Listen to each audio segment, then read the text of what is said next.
You're listening to So You Know, a finance and property podcast by Uno, Australia's online mortgage broker, where we deep dive into a single aspect of home loans so you're better informed and can make better decisions when it comes to your property and your home loan.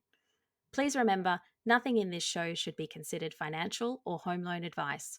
If you want advice relating to your personal situation, email us at hello@uno.com.au or contact your Uno broker. Welcome back, everyone, and lovely to be joining you today, this morning, this evening, this afternoon, whenever you're listening to this. This episode today is actually for anyone who already has a home loan. And a lot of us, unfortunately, think of it as something that we tend to just like, I've got it, it's done now, I can get back to life. And that is true in a lot of respects. You shouldn't be too focused on your home loan. That's why you have people like us. However, there is absolutely an art to doing this stuff well and a science to a degree as well. And so joined today by Jake de Ruyter, who's one of our brokers, who's a force to be reckoned with and based up in Queensland, but servicing customers all over Australia, who's super, super passionate about this aspect of the mortgage end-to-end kind of thing that you have for 30 years. So I don't know the title he gave. He talked about tips and tricks to maximize your home loan was kind of what he threw over the fence to me. And I think where we're going to go with this is, look, you've got this thing, and most of us don't want the thing. We would prefer to have the thing not exist at all. It's a means to an end. And so how do we get to that end faster? And how do we set ourselves up for success and not either make mistakes or miss opportunities to do things better that will ultimately save us money or perhaps hassle and a bit of time as well? So Jake's got a whole laundry list of things to do, to talk through today, so we're just going to go them one by one. But first, Jake, how are you? Welcome to the show again. Hey, Vincent, it's good to be back for podcast number 2. It's I really enjoyed the first one, and happy to be and really energized to talk about this. Some tips and tricks on how to make the most of your mortgage, this thing we don't want, but let's make it work as best as we can for all of us. Absolutely. And by the way, you've got a plant since we last spoke. What happened? I've just moved it into frame. I was playing around with the frames earlier this morning. I've got this plant. I think it makes it look a bit nicer in the background rather than this beige wall that I hate. So, yeah, it looks. So it's a real plant. We haven't superimposed a plant. Okay, yeah. Amazing. Love that. Oh, yeah, great. I didn't realize I got that close. I actually thought it was like a further meter back. Beautiful. All right, well, there's a long list of these things to go through. So why don't we just dive into, the place number one, loan structure and split loans. So I'm not going to presuppose the question. I'm going to leave you to sort of say, well, here's what you need to think about. Here's how to do it well. Here are the tips and tricks. So let's start with split loans and loan structure generally. Yeah. So as we all know, 2 main types of loans that we all know about. So variable rate loans, let's look at this as your default option. Your loan will always be variable unless you tell your broker or your bank that you want to go fixed. Variable rates are all about your flexibility. These loans comes with the bells and whistles of your offset accounts, unlimited extra payments, pay them off early. Then you've got your fixed rate loans. So this is generally a 1 to 5 year term where you lock your rate in with your financial institution. Benefit is that you know what exactly your payment is going to be with the bank each month. Great for budgeting, even first home buyers that are really tight margins. Fixed rates, as the name suggests, that you're fixing that rate. So you don't take advantage of any rate drops. However, if rates go up, you're in the positive there. Whereas your variable rates will take advantage of any rate drops. So I think the mistake people make off the bat is they're trying to find a winner. You go, variable's got this, fixed has got that. But in this sort of economy where we've had a lot of rate rises over the last few years, we've had couple of rate drops. Picking one will usually mean you're either sacrificing peace of mind or you're sacrificing the ability to pay the loan down quickly. Yeah, and so now that we kind of understand what each of those things are, when you engage a client who either already has a loan or maybe they're coming to you for their first loan, like what's the type of dialogue that you're having to them around loan structure that means that you're going to be doing this better than the person who just defaulted into whatever the bank offered them or tried to game the system and beat the bank when the bank kind of holds all the cards in terms of fixed rate versus variable rates? Like, how do you approach this with a client? Well, one of the big takeaways, and little sayings that I like is you want to structure your loan around your life. And a lot of that might mean that looking at split loans and hedging your bets. So a split loan means you don't have to pick one or pick the other. It means that you can have the best of both worlds. So it might mean you fix 60%, you keep 40% variable. It might mean that you fix 10% and keep 90% variable, but you're getting the best of both worlds. So your fixed portion is going to act as your insurance policy, whereas your variable portion is going to be your engine, the one that works for you. This is where you link your offset accounts or tip in any extra cash. So you've got that sort of safety net there as well. Yeah, and sorry, go you more. What I was going to mention next was that fixing at 100% will really limit your options. So when we see nervous buyers, they want to have that peace of mind. They'll go, let's lock in, whether it's 1 or 2 years. We just want that certainty. But you just need to be a little bit careful of that. Not saying that's might not be your right strategy. Just be mindful and careful that it will limit your options. Biggest risk there is your break costs. So, hey, you might win the lottery over the weekend, or you might just come into a windfall, a big bonus, and you want to put a lump sum on that fixed rate. Be mindful that there are penalties that can apply. Each institution has their own rules, but generally you can only make an extra 10 to 20K per year on that fixed rate before any fees and charges come involved with that. You have your all your money sitting in your account is not working for you, so it's not sitting in an offset as well. So it might just be sitting idle there, and it's not working for you. The other one as well is if you're ever in a position where you need to sell your property and you've got everything 100% fixed, you need to break that fixed rate for the sale of your property. That's when you're going to incur break costs as well. Amazing. Yeah, look, I mean, I've had fixed rates, not entirely to your point, and I'll use myself as an example here, as someone who's tried to game the system. And to be fair, I'm 1 from 2. One time I gamed it perfectly, and the other time I got it wrong. Yep. And paid a massive break fee for my mistake. Yep.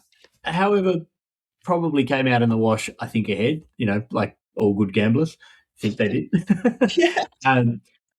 But the thing that was interesting about the break fees was that a break fee is something that the bank calculates, and they don't publish how they calculate. I think this is what people don't understand. It's not like a fee where you have a fee on a loan and upfront it says the fee will be X. If you break your fixed rate, it's going to be $1,000. We know exactly how much it is. What the bank does is internally they basically say, we're going to give you a fixed rate. We're going to guarantee it for you. But if you break it, then there is a risk that we are actually losing money on this outcome. Now, if they don't lose money, then the break fee is actually zero, right? If they don't suffer what they call in their paperwork, you can read this in your mortgage document, an economic loss, then and usually that's because rates have gone up and you're on a cheap fixed rate. And obviously you wouldn't want to break that because you're like, well, I'm on a cheap fixed rate. But if for some reason you have to sell, then the break fee would be zero because they can take that money that they're lending to you at 4% and lend it to someone else at 6%. Then they win. They're like happy days. But if for some reason you got in at 4 and now it's 3, and they're like, well, you have to keep paying 4, otherwise we would have made more money. They essentially charge you the difference. And that economic loss of how much money they think they're going to lose, which is a black box, is just the number that they come up with. And it actually changes day to day. It's incredibly, I think, frustrating. When I had a 5-year fixed rate a few years ago, and I fixed it at 3.99%, which felt like an amazing rate. And then COVID hit. And I broke it 3.5 years in. And someone was like, well, the break fee is going to be $35,000. I'm like, yeah, but the new rate's going to be 2%. And I'm going to get it for 4 years. And I got it for 4 years, and it was an amazing move. But I had a $35,000 break fee with only a year left to go on the fixed rate. So I think, your point around, this idea that if you know you're not going to sell, like all odds are you're not going to sell, having some fix to give you some certainty. And we're having this conversation on the 8th of January. Right now, fixed rates are a little under variable rates, but not by much because people think rates are probably going to go back up a bit. And so fixing a portion of it for 2 years is certainly not is worth entertaining. And the thing I think worth considering, and this is to your point about how you structure it, is how much might you pay off in the ordinary course of business? Like I just took out, I've got $1 million loan, call it that, and I made about 150 of it variable and 850 of it fixed because I think I can pay off 150 of it in the next 2 years, which is how long they fixed for. Now, I might be wrong, but it'll probably be somewhere around that number. So I can get the benefit of having some variable that I can pay off really, really fast, whilst a big chunk of it is fixed at a lower rate than what variable is today. And there is a risk that variable goes super, super low. But I was like, for the certainty, I'm happy to take that risk and maybe I come out roughly even Stevens. Yeah, exactly right. And we are starting to see a lot of banks increasing fixed rates again. We haven't seen any movement in the rate market, so that would indicate to me that's what their prediction is. So they're fairly similar at the moment, but things are always changing. But you're exactly on the money there. If you are expecting a pay rise, you get bonuses every quarter or every year. You want to put those lump sums in either an offset account or into your loan. You want to be working out how much you think over that 1, 2, or 3 year or whatever your fixed portion is, how much you think you're going to be able to pay off, put a buffer on that, and that's your variable rate. Yeah, exactly. And that's typically what you're doing with a client. You sit down with a client and say, let's run these numbers. They're like, what do you think is going to happen in the next few years? What's your surplus income? All right, you've got $3,000 extra a month. Great. So 3 years, $3,000 a month, 36,000 times 3, whatever that is, $108,000. Great. Let's put a bit of buffer on that because you might get another windfall. Right, 150 variable, 850 fixed, which happened to be what my numbers ended up being. Cool. So it's kind of a good segue because related to fixed and variable, and within variable, there's kind of variable packages, and then there's also variable that's like simple, and therefore the option of offsets comes up. And we actually did some research generally at we did like market research on this and found that I think 80+ % of people wanted an offset. And then we said to them separately, do you understand how an offset works? And 1 in 2 of them said no. Which I found amazing because I'm like, okay, you want it, but you actually don't know how it works or what it does. Yep. So let's talk a little bit about how offsets work, but also when they're relevant and where they get used. Yep, perfect. So really, really quick overview of what an offset is. So think of an offset account as your normal transaction account married to your home loan. Right. Whatever is in the balance in your offset is reduced from your home loan balance before the banks charge interest. So $500,000 loan, $50,000 in your offset, the bank is only charging you interest on $450,000, a portion of that. Right. So you're not paying the loan off with the money in your offset. It's still your cash business and it's just sitting in that account, and it's kind of like a shield against the bank charging you interest. But a couple of really good best practices with your offset. So whatever your situation is, you're a single borrower, 2 borrowers, borrowed with brother and sister, have an offset account where your salary is going into. You want to have the balances of your offset or offsets as high as possible for as long as possible. So having that salary go straight into that will ensure that, even if that means you're going to pay your bills off in a couple of weeks' time, keep it in there. If you have an emergency fund, a holiday fund, separate accounts from your wife for birthday presents, make sure they're offsets. Put your money in offsets at all times. And if you're like me and most people, you like to have multiple accounts for, your holiday fund, your bills fund, savings, spendings. Find a lender whose home loan package offers multiple offsets, because that will be a game changer. There are lenders out there that will offer one, or they might offer 1 or 2 for free, and then we'll charge you after that. So what we do well is we find those sort of packages that suit your lifestyle changes. Interesting. And final best practice, and we'll touch on this a little bit later as well, is your credit card, and using your credit card for all your daily expenses, which ensures that you keep your actual cash in the offset for longer. But we'll talk a little bit about strategy on that shortly as well. Yeah, I definitely want to come back to that because I feel like that's a self-contained thing that has its own, not pros and cons, but considerations, if we were going to use that word diplomatic, yes, I like that word, consideration. The offset thing's an interesting one though, because you pay for an offset, right? So if someone has an offset, typically, I think some banks will give you an offset free, but generally not free. There's some kind of annual fee, or there might be a rate differential. They might have a simple product that's 5%, and the one with an offset's 5.1%, and so it's marginal. But it begs the question: is that how much do you typically need in your offset to make it worthwhile even having an offset? Otherwise, just go for a simple product that doesn't have that feature, and therefore don't pay for it. Is there kind of a bar that sort of that's in. And then related to that question, I kind of want to understand like how different is having an offset versus being able to just put your money in and redraw it out through redraw, like any knobs on those different approaches. Yeah, for sure. So might touch on the redraw and offset differential first there, because I think that's really important to understand. So very common misconception, redraw, offset, same thing, which they're similar, but legally they might be a little bit different. So think of an offset is the money that's in your account. That's your money. You have total control. You can spend it however you like, and it's still reducing the interest on your home loan. But redraw is the money, extra money you've paid into that in that variable rate loan. It's the money you've already given the bank, though. So every time you want to withdraw that redraw, and we see this commonly where people even get paid into their home loan, it goes into their redraw. So every time you want to take that redraw out, essentially you're asking the bank for your money back. And then again, depending on how you structure your loans in the future, might have tax implications, especially if you turn your home into a investment property as well. The other thing to consider is that over time, when you put money in the redraw, the banks will then offer you to lower your repayments because you're so far ahead. But the difference between that lower repayment and your minimum repayment will be coming from your redraw. So that will slowly start to dwindle down as well over a long period of time. You might not notice it, but you'll go, oh, I've made, an extra 100,000 repayments in the last 10 years, but I've only got 95,000 sitting in the offset, in the redraw. What's up with that? So offsets, if you've got the discipline by keeping your money, park your money in your offsets because it's your money. Yeah. In terms of, and the second part of that was how much money we need to have in your offset.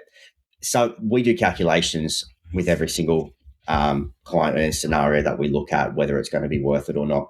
I think the bigger thing to note there is a lot of lenders will have different interest rates depending on where you go for a package with an offset versus the interest rate with a non-offset or a basic no frills loan. And I think that's where it really comes into it.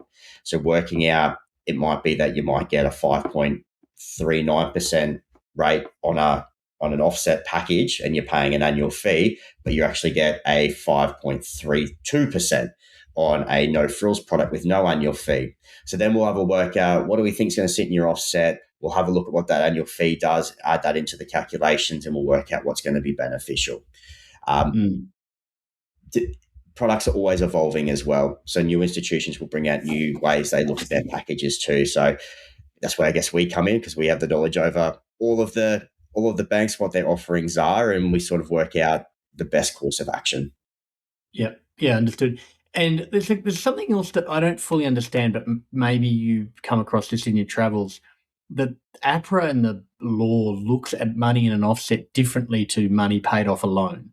And like to your point, if it's sitting in your offset, they treat it as your money, and they treat it as a deposit with the bank. Whereas if it's sitting in a loan facility, it's not treated as a deposit with the bank. They're like, you still have $450,000 loan, but you do not have $50,000 with the bank. Now, in Australia, where the financial system is very well regulated and very good, stable and well thought out, it's probably not a major problem. But it has been discussed that people should know that if you put your money in a bank, the federal government guarantees up to $250,000 per institution, and the $50,000 in the offset is treated as a deposit with the bank, but the $50,000 paid off the loan is not. For some reason, that bank had some issue. They would actually look at, you wouldn't easily be able to get the $50,000 out if it was sitting in the redraw because they would go, well, it's not a deposit. It's actually just a lower loan balance. So I get it. You've got a facility that allows you to pull the limit out, but you wouldn't be sitting up in the same place as the people who live in the offset. The other thing that I found as well, because I had a lender who, and I don't need to name them, but I probably should because they should probably improve this. But they're one of the bigger ones, but not the big four, but they're part of those groups. So they're not a small lender, is my point, is that and it's worth looking at the fine print. They would only allow me to if I wanted to redraw, firstly, it was at least 24 hours, one working day. So I couldn't get access to the money straight away. If I had an emergency, I couldn't just get the money, right? Yep. I had to get them to do the redraw. The redraw wasn't turned on automatically. I had to go and fill out a form in the branch to turn on redraw. Even though it was with the facility, they're like, it's not activated until you come in and fill out the form. And then it had a cap of $35,000. And when I needed a bigger chunk of money to do something that cost more than 35 grand, which happens when you go and buy a car, it was very problematic because I would have to go in and fill out a form that then took 5 days to clear. And this was time sensitive things. And so it is worth understanding that if you don't have money sitting in an offset, you do not have access to it the same way that you have access to your money sitting in your bank account. Different with different banks, obviously, but don't think of it as, emergency money that you can pull out today and solve a problem today if you have that problem. So that's another factor of it as well. Yeah, amazing. You're at the mercy there, aren't you? So it's a good live example. Drove me bananas. I could have. Where I lived, it was over an hour each way, about 40 minutes each way to get to the branch to do all of this. So I had to go in multiple times just to get my own money back. And so, yes, either way. So let's segue into credit cards because I think this is an area where people have a massive opportunity, assuming that they are good with this stuff. So why don't we talk about using credit cards strategically to improve home loan outcomes? Yeah, I love talking about this subject, so I'll get a bit passionate here. But look, great. Utilizing your credit card in conjunction with offsets, in conjunction with your mortgage, it's a more advanced way of, or let's call it a hack. But essentially what it means is you dump your salary into your offset. That money sits in your offset for as long as possible, saving you interest on your loan. Most credit cards will have a 44, 55-day interest-free period. A lot of them are moving over to 44 now, I have found, but 44 to 55-day interest-free period.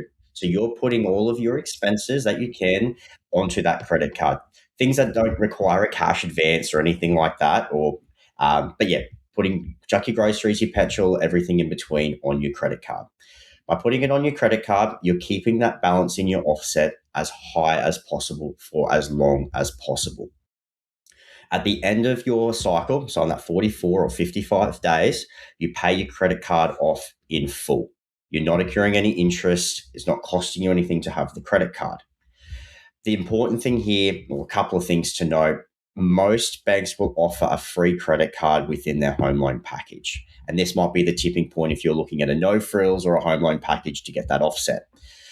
So you can pick one of the highest rated credit cards with that institution if it's the whole pack, like the whole credit card range is covered, which means you'll find the one that gives you the most reward points as well. So not only are you saving money by not paying for your credit card and putting that money in your offset, saving you interest, you can then start accruing awards points for what, if you like to purchase vouchers, convert them to frequent flyer miles, whatever that might be. But it's not costing you anything because you're not paying an annual fee. Yes, you're paying a package fee with your lender, but you're not paying an annual fee for the credit card. You're not paying any interest on the credit card, so it's not costing you any money. So I'm happy to share how I structure mine. It's sure. Let's give an example. I reckon that's a great idea. So me and my wife, both salaries go into our offset. We have a Commonwealth Bank home loan.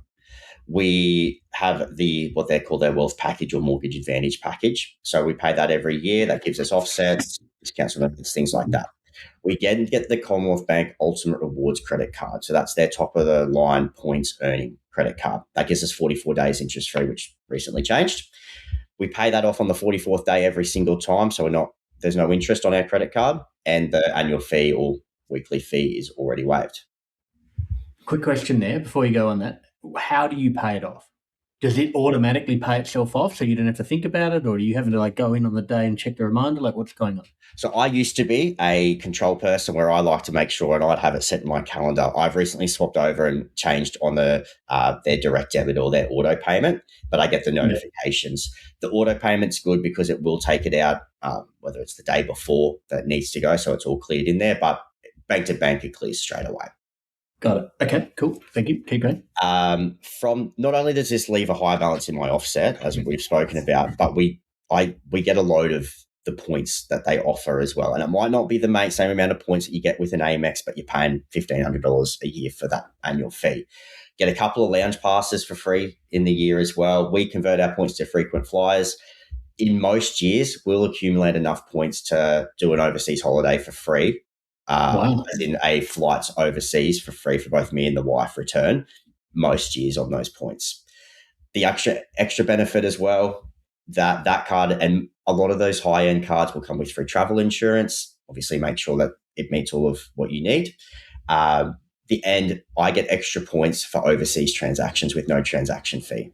Obviously, I'm stuck with whatever the MasterCard fee is at that time, but you go overseas rather than going and getting cash out. I'll go and use my Ultimate Awards credit card. I'll actually get triple the points every transaction overseas. So I'm still accumulating points while I'm overseas, and we all spend a lot of money while we're overseas. So I'm starting to build those points balance up for the next trip while I'm on the trip I'm on. You've created an infinite, travel machine that just every trip I do gets me the next trip. Exactly right. I mean, it's free money, isn't it? That's what I try and do. But anyway.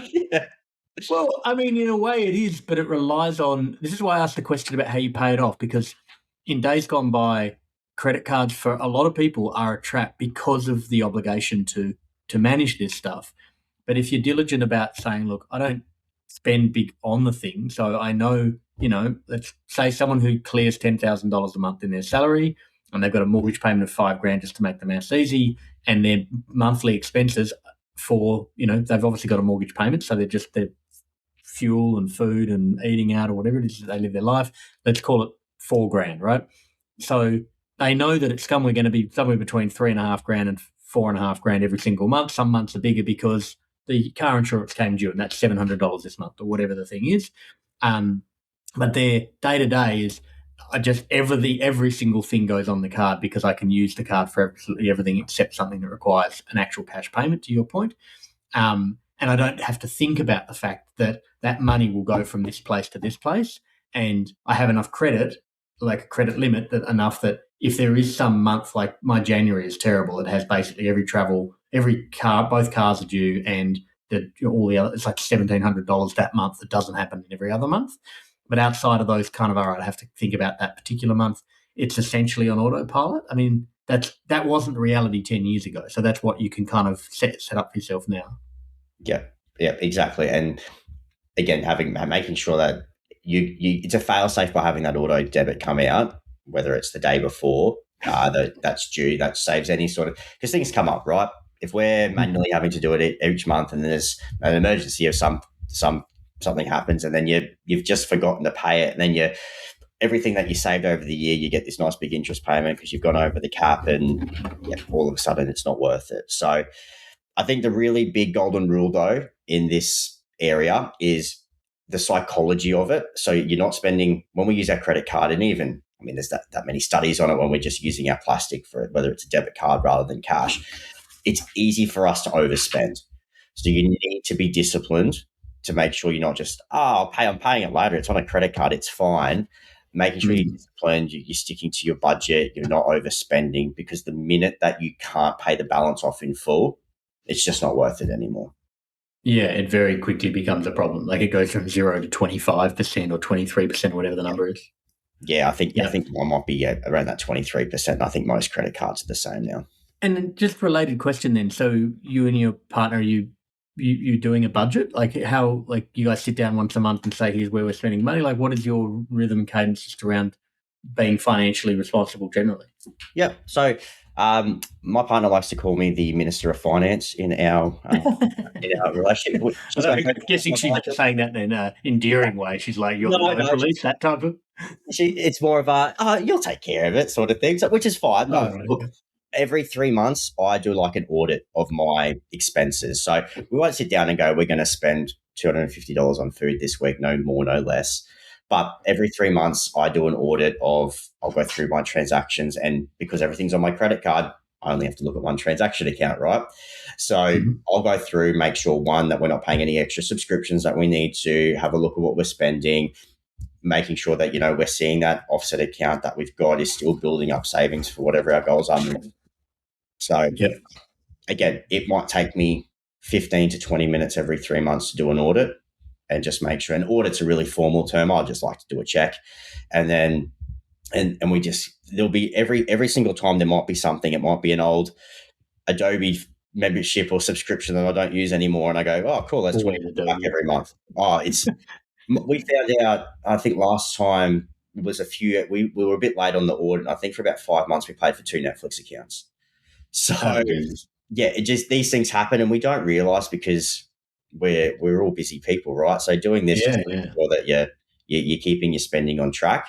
I think a really big red flag for people is if they start to see they've got a balance in their offset and they've been doing this for 6 months, but that balance in their offset is dropping because you're not bringing in enough just to cover your expenses. And I think that's a really good way of yeah. just So identifying. there's a plan and there's an audit, right? So audit's too strong a word. It's basically, This is the hey, like I remember sitting down a few years ago and saying, well, I need to know what's left over at the end of every month and to work out what good and bad looks like. So assuming I'm self-employed, I can only afford to pay myself X, and I know I've got this mortgage and I know I've got this rent because and I know I've got this rent coming in because I've got an investment property, but I rent otherwise. And then I know I spend this much on these fixed things, and this is the buffer. And like, are you using when you did that kind of sort of setup? Did you just kind of do the big headline numbers? Just do that in on a document or write it out on paper or an Excel or something? Like, how did you yeah. approach On Excel, I'll go through and put anything that's like a direct debit or anything that's mandatory. So Yeah, anything that's not a discretional expense will go on there, and we'll make yeah, sure that we're still hitting the numbers that we need to. And like you're yeah, going to have things like rego, we're going to have things like insurances that are non-negotiable. But then I'll always put down things like, okay, we've got Disney, we've got Prime, whatever it might be, and these are the ones that we'll look at and go, if we need to cut a few things out here, well, do we need to have 4 subscriptions? Let's cut this. Or we noticed the other day, I might have been Disney, where it was almost half price to pay for the year up front. all right. And we're like, okay, well, that makes more sense for us to do. We'll do it that way. And we've saved X amount that way. So, yeah. But I think it's important for people just to have an understanding of where their money is going. If they don't want to sit there and do a dollar by dollar budget, sit there, just understand where Get the your money's headlines. going, what you're spending it on, and then you can make adjustments that way if need And be. like, I know we're a little off tangent, but we always expect it to go down a rabbit hole. This is probably the rabbit hole. When someone comes to you as a broker and says, "Hey, look, I want to refinance," or are thinking of purchasing our first property, or whatever the thing is that they're trying to do, by the virtue of doing a home loan assessment and ultimately an application, we we have to go into some level of detail about that. Is that part of the dialogue you have with the customer, which is, "Hey, look, let's make sure that not only can you get approved, but you can afford this, or what will need to be true for you to be affording this going forward." If you present well on paper, but then, you know, 3 months from now you develop an Uber Eats habit, sorry to throw them under the bus, but they're typically the recipient, uh, and it looks like this, you start eating out to the tune of $400 a month. Understand that it's a bit like a calorie deficit. You're 100 calories over versus being 300 under, then clearly the offset's going to go in one direction. Is that some of the dialogue that you would have with a client who's coming to you for a home loan? Like, is that your purvey? 100%. For me, it's really important to understand the level of lifestyle somebody wants to maintain post purchasing their home and moving into Mm, might be their first home, next home, whatever it might be. I think the other dialogue that's really important for us is when we calculate your borrowing capacity. If we're looking at borrowing the absolute max that we can. And yes, the banks put a buffer on it, of course, but we need to have a look at what that might look like if rates are going to increase another 0.5% in 2 years' sure. times, and what that looks like in terms of what cost of living looks like, and having a really strong conversation of, is this the best thing for you, or do you understand what this level of debt might mean for your lifestyle, what you like doing, and it might mean that you don't get to go on that holiday, or just having those tough conversations. The conversation's Mm, a lot different if they're borrowing half of what they can, but what they can borrow, of course. sure. But yeah, in this sort of environment when rates are quite high, meaning the buffers that the banks put on make it even higher, a lot of people do borrow their absolute max, and it's just something to really drill home about, just to make sure that they're fully understanding what this might mean for them moving forward.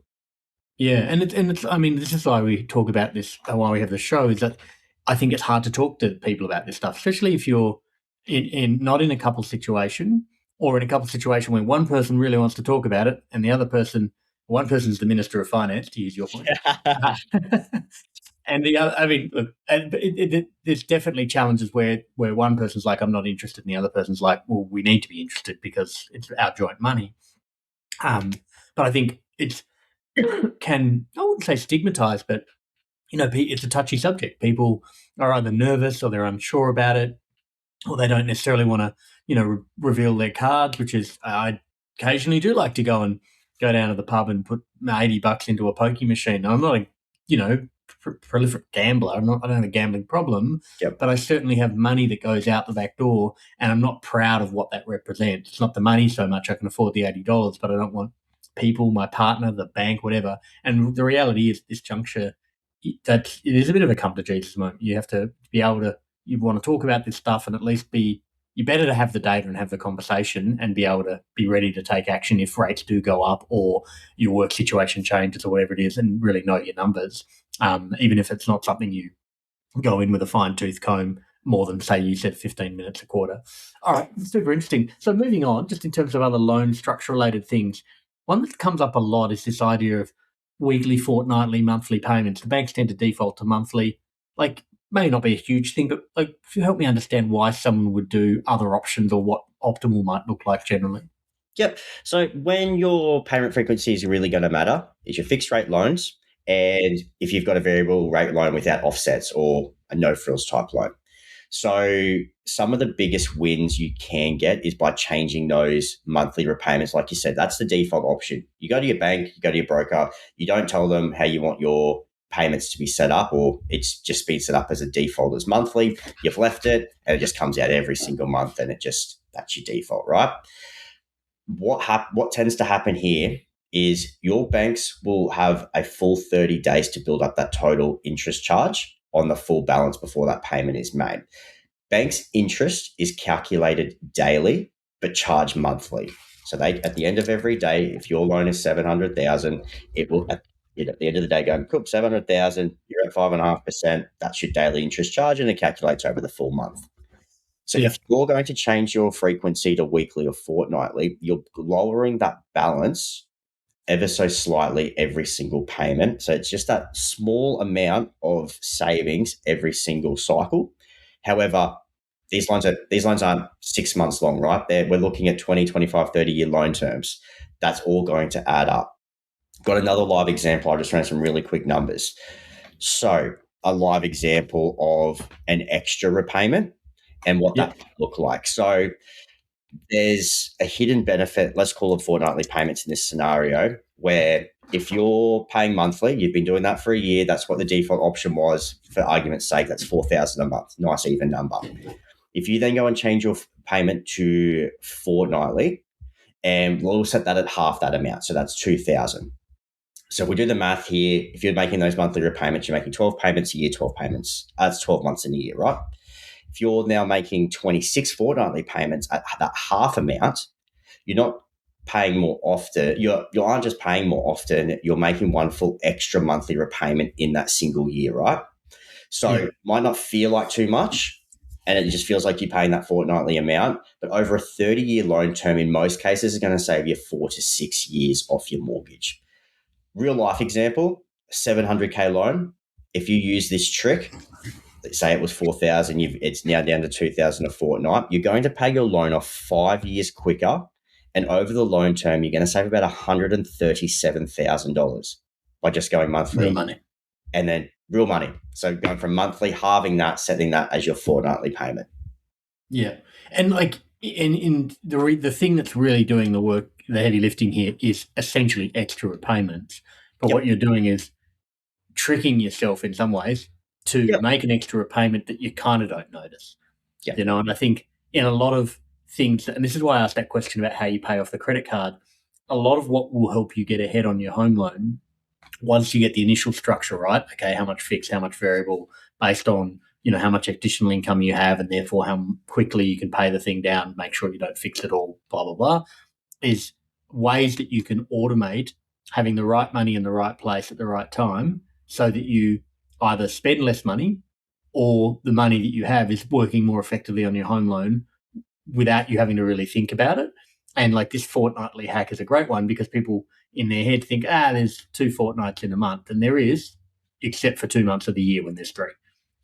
And as a result, you kind of just accidentally default into it. if you actually did the fortnightly thing and you correctly didn't go from 4,000 to 2,000, but 4,000 to 1,936 or whatever the exact number is, it would actually be quite marginal. But in your head, you're like, 4,000, 2,000, once a month, twice a month. Who cares? And I think this is really fascinating in that a lot of what will make someone successful is just working out how to make extra repayments. Yeah. And when I think about frequency, the thing that I also think about as well is it's hard to spend the money you never saw. And one way to achieve that is to align your repayment frequency with your pay frequency and have a payment frequency that might be fortnightly because you pay fortnightly, but 4 days after. And then say, look, I'm going to set the repayment amount. The bank will default to the minimum repayment because that will keep you in debt the longest and elevate their profits the highest. So that's them solving for their problem. But you solving for your problem is realistically how much extra do I think I can pay? Just make that come out automatically 5 days after I get paid. And that will be my repayment. And it includes additional $180 or $250. And if you never see that money, you will budget because you will budget like most people, which is how much money have I got left until I get paid again. And that's all the money I have, to paraphrase Louis C.K. So I think you can combine these things. 100%. And you can combine as all of the tips that we've spoken about today, to be honest. Yeah. And then look, and you might be doing some already, but just having those, I guess, call it those little, I don't want to say the word audit again, but just having a look at how things are structured can make a world of difference when you look at it over those 30-year, 25, 20-year periods. So, yeah. Which I think really, sorry, you go. No, you go. I was going to say this really segues, I guess, into a couple of extra tips. I was going to ask those. So we're both perfect. We're connected. I think an additional tip that the last these extra repayments might refer to as well is keeping repayments consistent after rate drops. And what I mean by that is we've obviously had a few rate drops last year. So when interest rates tend to fall, you can be tempted into spending that extra cash. Go, cool, my minimum repayment's going to drop. But if you keep your repayments the same, you're effectively putting more money into the principal every single payment, whether that's weekly, fortnightly. And over time, this will just reduce the interest and shorten your loan term. So again, I've got another 700K life example here. Mm-hmm. Your rate was at 5.5%. Next month, RBA meets, they decide to lower rates. Hey, hallelujah. But your rate then drops to 5.25%. But you keep your current minimum repayments as if the rate was still 5.5. And that was the only thing you did with the whole loan for the whole life of the loan. You're paying that loan off 2 years quicker and saving 50K real cash in interest. Which when I did that, I did it over two different calculators because at first I was like, hang on. Not possible. Those little things just make a world of difference. Yeah. I mean, I remember doing it. There's kind of, you'll see a lot of this on the internet, and it's always on the internet and it's often on Instagram. But, anyone who's out in the socials will say, come to us and we've got this strategy that will let you pay your loan off in 10 years. It's invariably we're going to help sell you a property that you probably don't want, probably potentially can't afford. And we get paid tons of money to do that. And it's a hack, but, it's really dressed up property spruiking. But when I was looking into this and I was thinking, well, how would you help someone to pay off their loan a lot faster? I looked at a $700,000 loan amount and found that if you could just work out how through hacks, tips, automations, trick yourself, whatever the thing is, to pay off at $300 extra a month on that loan that's a $700,000 loan, you get 2/3 of the way there in terms of paying it off. You pay it off in like 15 years as opposed to 30 years. Just finding like the power of extra repayments and the power of compound interest on extra repayments for non-deductible debt, which is your home loan for the place you live in, is phenomenal. And people should not underestimate that it's a trap to have a 30-year loan. And the bank is very happy for you to have it for 30 years. And if you can get to a point where you can make even $100 extra a month off, the magnification of that is unbelievable for you. Any other tips and tricks before we round out? Yep. Last couple. So related to what you just said, if you're going to put that little bit extra in per month, and then if you can utilize whether you get bonuses, commissions, tax returns, or windfalls, either having that parked in an offset, being disciplined and not using it, or putting that straight onto your loan, if that's the way that you've structured your loan, that's only going to help you bring that down quicker as well, that loan balance and that loan term down quicker. Yeah. One other one is your annual rate reviews with your lender or what I call the loyalty tax with banks. So we'll always go through and have we'll contact our customers every 6 months and do a rate review for them and discuss where they're sitting. If you go to your bank and ask for your rate review, they're not going to budge. But you see all these new customers, they're getting these lower rates and they're attracting more business that way. That's what we call the loyalty tax. You probably see it sitting in your Instagram ads and things like that as well. So it's worth reviewing that, talking to your broker and just making sure that you are on the right rate. And if that bank's not looking after you, I'm sure there's going to be 10 other banks that will look after you as well. Absolutely, especially if you've made every payment. Well, exactly right. Exactly. There's nothing more frustrating. So, look, one final way to wrap this all up, I guess, is it's really important to understand what your next move is. And what I mean by that is if you are aiming to buy your next investment property, or you're wanting to turn your current home into an investment property and you're wanting to buy a new owner occupier, this is where your strategy matters. So every extra repayment, every lump sum, every interest saving tactic that you do now is going to keep combining over time. And that's just going to give you better and a stronger equity position, better borrowing power with the banks as well. And there's also tax reasons why we want to try and pay off this owner occupied property as quick as we can with these strategies and borrow more against future investment properties as well. Obviously, speak to your accountant about that. That's their job to help you out with as well. But there's always method behind the madness. So I guess these sort of habits can really set you up for, let's call them, big wins in the future. Yeah, and like to your point, assuming that you're in an owner occupied, you've got just that property, that's the one you've just bought or you've had it for a little while. Job number one is to give you some breathing room, give you some buffer, build up some equity and some emergency fund and cash. That's just fiscal responsibility 101. And from there, to your point, you can be strategic. Do you want to try to accelerate some wealth generation through having a more tax-effective structure that might involve investment property or some other investments? Or are you happy just staying on this track and just getting this thing paid off? And no one should come into this thinking, oh, the only way to grow wealth is to get investment property. That might be a good thing for you. That might not be.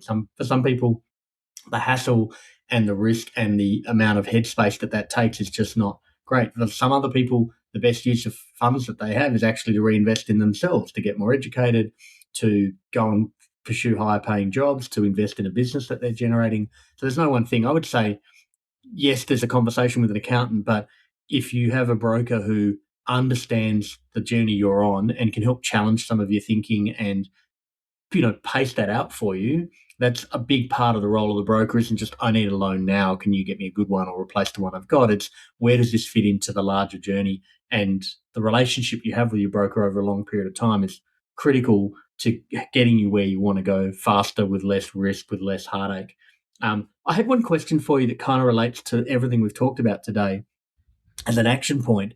I would say if someone's listening to this and they have a loan already today, they might have just got it, or they might have had it for a while, and they haven't really thought about any of this stuff, they should reach out to you, obviously, but to a broker, but to you in this case context, obviously, just to talk about this stuff. Not, hey, we need to refinance, not you should buy an investment property, not there's a big thing. You could stay with the bank you're with today and you could make 3 or 4 changes that would make you a lot more money and de-risk and help you be more financially secure just by looking at the loan you have today and the structure of that loan and how you manage it. And that's a conversation worth having. And if you haven't had that conversation with anyone since you got the loan or for 6+ months, then start there. Would that be right? Yeah, 100%. I don't know if you could tell or not how much I like talking about this stuff. So we're going for 50 minutes. So yeah, it's a fair indication, Jake. Exactly. We go down the rabbit holes of finding every little dollar that we can. So they're probably one of the most fun conversations I get to have, is making sure everything is set up as best as they could. And if that means that it's going to save you enough money so you can go and spend an extra week holiday somewhere throughout the year, or help you achieve that next goal. And these goals are always changing, and it's important for us to know where your goals are taking you so we can help you along the way.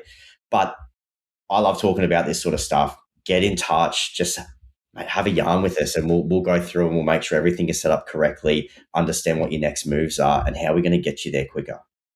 Yeah, Awesome. All right, Jake, was a lot to unpack in there. Both of us thought this was going to be a 20-minute chat. It ended up being 50. Hopefully, it's powerhouse for people who are maybe new to this stuff, or maybe just needed a bit of a kick in the pants and a bit of a reminder that, hey, don't leave this money on the table. Like, CBA made $10 billion last year. Like, you don't need to make them any richer. Just take care of yourself. It will require a little but not a lot of effort and a little bit of expertise. And now you know where to get it. Beautiful. Thanks, mate. Always lovely chatting. Listening. If you have a topic you'd like us to cover, just email us at hello@uno.com.au. If you'd like your current home loan or next home loan taken care of, just reach out to your Uno broker or email us. That email again is hello@uno.com.au. If you enjoyed this podcast, please leave us a review.